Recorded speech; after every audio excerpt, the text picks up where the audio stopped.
नमस्कार। ज्योतिषीय श्रृंखला की इस कड़ी में आपका हार्दिक स्वागत है। उद्यम तथा द्रव्योपार्जन इस विषय के अध्ययन के क्रम में आइए हम जानते हैं कि एकादश से व्यवसाय का विचार कैसे करते हैं। कुंडली में एकादश भाव के स्वामी के अनुसार जातक किस एक्टिविटी में संलग्न रह सकता है, कौन सा कार्य करेगा, इसका अध्ययन करते हैं।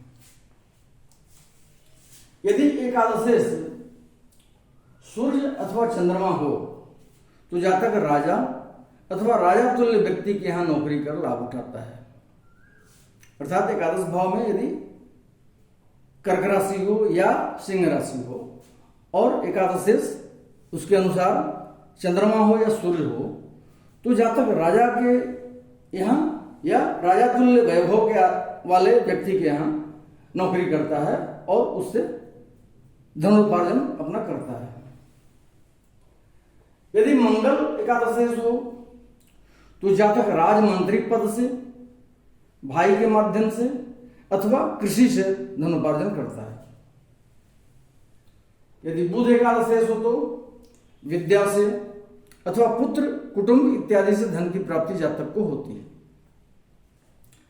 यदि बृहस्पति एकादश हो तो जातक को धार्मिक कार्यों से धन का लाभ होता है। धार्मिक कृत्य करता कराता है और उसके द्वारा वह अपने जीव को उपार्जन करता है, धनोपार्जन करता है। यदि शुक्र एकादश हो तो जातक स्त्री के द्वारा, स्त्री के माध्यम से अथवा रत्न इत्यादि के क्रय विक्रय से अथवा हाथी घोड़ा इत्यादि चतुष्पदों से धनोपार्जन करता है। हाथी घोड़ा इत्यादि चतुष्पद मतलब हुआ, आज के परिप्रेक्ष्य में हम कह सकते हैं कि वाहनों की खरीद बिक्री से, वाहनों के व्यवसाय के द्वारा वो अपना धनोपार्जन करता है। यदि शनि एकादश हो तो जातक को कुवृत्ति से धन लाभ होता है।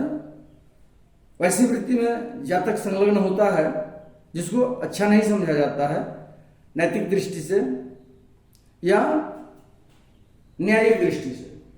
जैसे वो गलत कार्य में संलिप्त रह सकता है, स्मगलिंग का काम कर सकता है, चोरी डकैती इस तरह के काम से वो धनोपार्जन करता है गलत प्रवृत्तियों के कारण।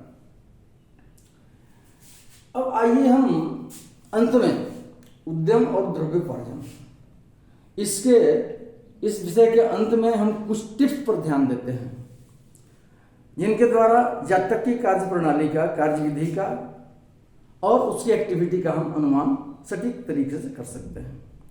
हमने जितने भी सूत्र अभी तक पढ़े उनको कंक्लूड करके कुछ बिंदु निर्धारित किए गए हैं विद्वानों के द्वारा, इन पर हम ध्यान देंगे और अपने बुद्धि का, विवेक का प्रयोग करेंगे तो हमको उसके कार्य में या व्यवसाय को सुनिश्चित करने में जातक के सुगमता होगी। सर्वप्रथम यह देखना होगा कि जातक की कुंडली में धन योग है या नहीं है। यदि है तो उत्तम, मध्यम अथवा निकृष्ट किस श्रेणी का धन योग है। पहले हम देखेंगे ऐसा तो नहीं कि दरिद्र योग बना हुआ है कुंडली में। अगर नहीं है, धन योग है तो किस श्रेणी का है, उत्तम श्रेणी का, मध्यम श्रेणी का अथवा निकृष्ट श्रेणी का। उसके बाद हम क्या देखेंगे, उसके बाद देखेंगे कि भुजार्जित धन का योग है कुंडली में, अपने भुजा से अर्जित करने वाला धन जातक को होगा या वाणिज्य से धन की प्राप्ति होगी, व्यापार वगैरह करेगा वैसा जातक। क्योंकि व्यवसाय का उत्तम होना इन सब बातों पर निर्भर करेगा। हम पहले उसकी क्वालिटी पर ध्यान देंगे। पिछले सूत्रों से हम उसका कुंडली का विश्लेषण करेंगे तो देखेंगे उसमें कि क्या भुजार्जित धन, अपने भुजा से अर्जित धन का उपयोग करेगा वो, या धन का अर्जन करेगा या व्यापार वगैरह के द्वारा करेगा या किस विधि से करेगा। इसके बाद यह निश्चय करना होगा कि जातक के व्यवसाय के कारक ग्रह कौन कौन से हैं। कुंडली में जितने भी अभी हमने व्यवसाय के कारक ग्रहों का वर्णन किया है, जैसे लग्न से दसम स्थान में स्थित ग्रह, चंद्रमा से दसम स्थान में स्थित ग्रह, एक ग्रह, दो ग्रह, दो से अधिक ग्रह, दशमेश, इन सब के हिसाब से हम देखेंगे और दसम भाव का कारक, तो हम इस सब से निश्चय करें कि आखिर जातक के व्यवसाय में कौन कौन से ग्रह कारक बन रहे हैं और उन सबों में हम पूरा निष्कर्ष निकालेंगे कौन से ग्रह प्रधान स्थिति में है, किस ग्रह की प्रधानता है। और उन ग्रहों से किस प्रकार के व्यवसाय की सूचना प्राप्त होती है। जो प्रधान ग्रह कुंडली में व्यवसाय निर्धारण करने की स्थिति में हैं, उनमें से कौन कौन से व्यवसाय की सूचना प्राप्त होती है, किस व्यवसाय के सूचक है ये। उसके बाद देखेंगे कि जातक की कुंडली में कोई विशेष प्रकार का व्यवसाय योग लागू है कि नहीं है। यदि कोई विशिष्ट योग लागू हो रहा है व्यवसाय का, तो हम उस पर भी अपना ध्यान केंद्रित करेंगे। अंत में यह मालूम करना होगा कि धन योग के अनुसार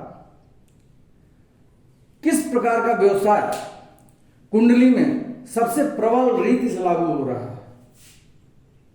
सबका निष्कर्ष निकालने के बाद हम इस निष्कर्ष पर पहुंचेंगे कि कुंडली में किस प्रकार का व्यवसाय सबसे प्रबल रीति से लागू हो रहा है, सबसे स्ट्रांग स्थिति में है। उसके हिसाब से हम देखेंगे और उसका एनालिसिस करेंगे। ऐसा भी देखा जाता है कि एक ही व्यक्ति के पास एक से अधिक व्यवसाय होते हैं, तो इन सबका निष्कर्ष हम बढ़िया से निकालेंगे।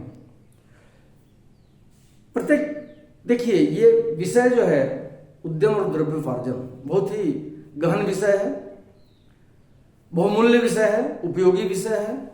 प्रत्येक व्यक्ति अपने बारे में या अपने संबंधियों के बारे में जानना चाहता है कि वो किस प्रकार का कार्यकलाप में संलिप्त होगा, उसके धनोपार्जन की विधि क्या होगी, कौन सी एक्टिविटी उसके लिए सुटेबल होगी।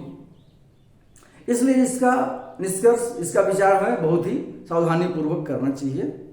और जितने भी अभी तक हम ऋषि प्रणीत सूत्र पढ़े हैं, ऋषियों के द्वारा या विद्वानों के द्वारा जो भी सूत्र बताए गए हैं, उनका अध्ययन करने के बाद देश, काल और पात्र,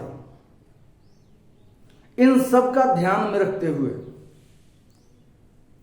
कौन सा व्यवसाय उपयुक्त होगा, किस प्रकार के व्यवसाय में जातक की अभिरुचि रहेगी, किस व्यवसाय में वो सफल होगा, और इसमें अपनी बुद्धि विवेक का हम उपयोग करेंगे, अपने अनुभव का उपयोग करेंगे।